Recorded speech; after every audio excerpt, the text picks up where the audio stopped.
We've had some good comments about food recently, and while I like to eat, I'm no expert. So with us is TakePart.com's food editor, Willy Blackmore. Willy, thanks for joining us. Thanks for having me.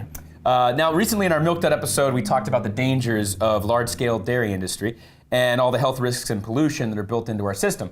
Pamela Means wrote this comment. You didn't say anything about raw milk, which has the benefits that American milk lacks. So, Willy, tell us about raw milk. Raw milk is essentially the unpasteurized version of milk as it comes from dairy cows. Most of the American milk that she refers to has gone through a form of flash pasteurization where it's heated to a certain level depending on what kind of process they use, and it kills off the majority of bacteria. People who are interested in drinking my milk say that that actually kills off the beneficial bacteria in the milk too. So there is a sort of movement to release fairly strong restrictions.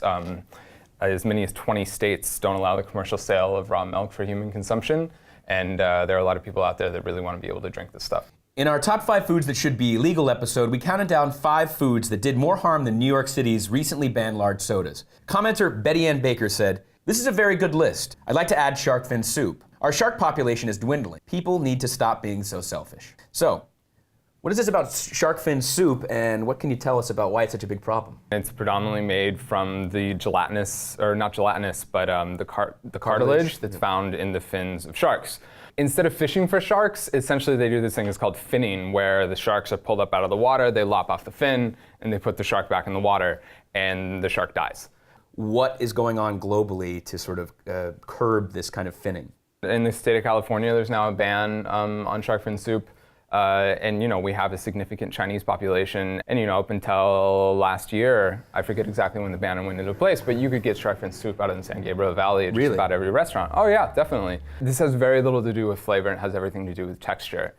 Cartilage doesn't really taste like much of anything, but it has this really particular kind of slippery, kind of crunchy type of texture to it. But the interesting thing about the flavor versus texture thing is when you're trying to recreate a flavor of a meat product, as anyone that has eaten a lot of vegetarian meat replacements can attest to, it's really difficult to get it spot on. Yeah. But with a texture issue, you can kind of recreate things more accurately. And there are quite a number of chefs, some of them of Asian descent, that are kind of taking, I don't know if it's a stand, but they're kind of playing with this in their own kitchens, and they're coming up with non-shark fin soup, or like a mock shark fin soup. Well, thanks so much for giving us your time, Willy. Really appreciate it. Yeah, no problem. We'll see you next time.